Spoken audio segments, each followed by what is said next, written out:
Hi friends, welcome to my channel.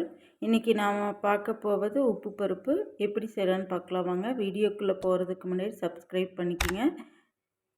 இந்த மாதிரி குக்கரில் வந்து ஒரு டம்ளர் வந்து துவரம்பருப்பு எடுத்து அதை நல்லா கழுவி எடுத்துகிட்டு வந்துடுங்க. கழுவி எடுத்துகிட்டு ஒரு கொஞ்சம் தண்ணி பிடிச்சி அதில் வந்து 2 தக்காளி போட்டுக்குங்க. இது வந்து ரசத்துக்காக. இதில் கொஞ்சம் விளக்கெண்ணெய் ஊற்றிக்கிங்க. இதில் குக்கர் விசில் வரும்போது தண்ணியை வந்து வெளிவராது.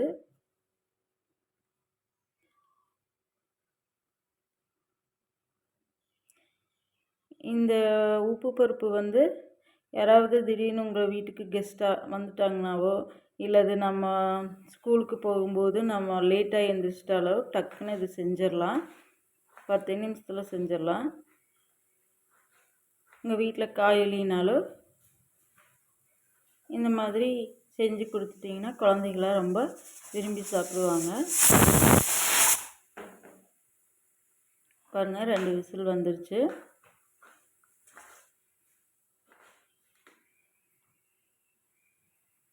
நாம் வந்து அதில் இருக்கிற தக்காளியை வந்து எடுத்துக்கலாம் ரசத்துக்கு. அதுலேருந்து கொஞ்சம் பருப்பு எடுத்து கொஞ்சம் தண்ணி எடுத்துட்டிங்கன்னா ரசம் வந்து நல்லாயிருக்கு. பருப்பு தண்ணி ரசம்.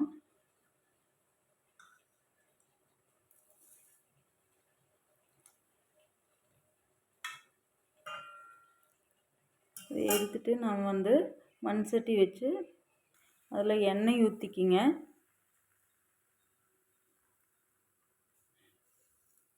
எண்ணெய் ஊற்றி கடுகு போட்டு சீரகம் போட்டுக்குங்க.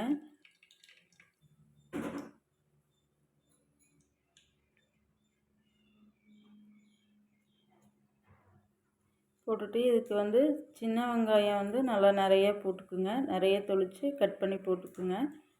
கருவேப்பில் நான் வந்து பச்சை மிளகா வந்து போட்டிருக்கேன். பச்சை மிளகா போட்டால் நல்லாயிருக்கும். இதுக்கு இதை நல்லா வணக்கி விடுங்க.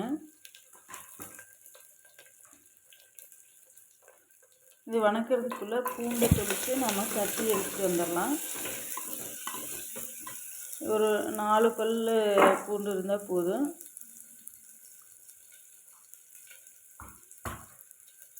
பாருங்க, வணங்கிட்டுருக்கு.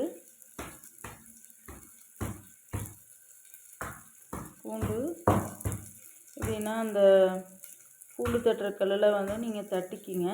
பூண்டை அப்படியே போட்டால் நல்லா வணங்காது. அதனால் வந்து பூண்டை வந்து நல்லா தட்டி போட்டிங்கன்னா நல்லாயிருக்கு, மணமாகவும் இருக்குது.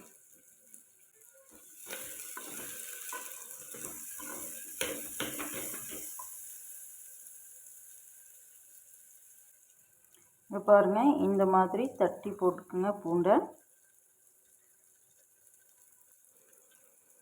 பூண்டு போட்டாச்சுங்க. நல்லா வெங்காயம் பூண்டு நல்லா வணங்கணும். வணங்குற வரைக்கும் நல்லா வணங்கிட்டே இருங்க. கொஞ்சம் வெயிட் பண்ணிக்கலாம். அதுக்குள்ளே வந்து நம்ம தக்காளியை கட் பண்ணி எடுத்து வச்சுக்கலாம்.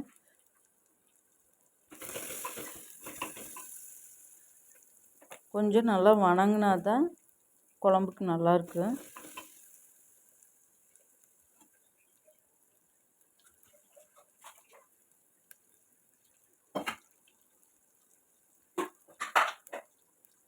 இந்த மாதிரி நல்லா வணக்கிட்டே இருங்க.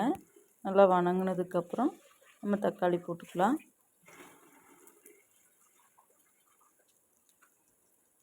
பாருங்கள், தக்காளி வந்து ஒரு தக்காளி மட்டும் போட்டிங்கன்னா போதும். இந்த மாதிரி நல்லா அதுவும் தக்காளியும் நல்லா வணங்குற வரைக்கும் வணக்கிட்டே இருங்க.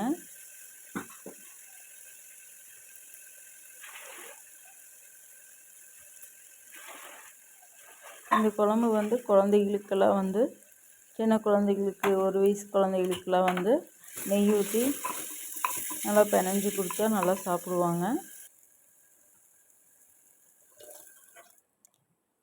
அந்த பருப்பு எடுத்து இதில் ஊற்றி உங்களுக்கு எவ்வளோ கெட்டிப்பதம் வேணுமோ அந்த அளவுக்கு வந்து தண்ணி ஊற்றிக்கிங்க.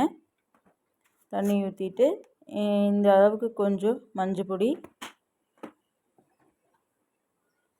கல்லுப்பு கொஞ்சம் போட்டு நீங்கள் வந்து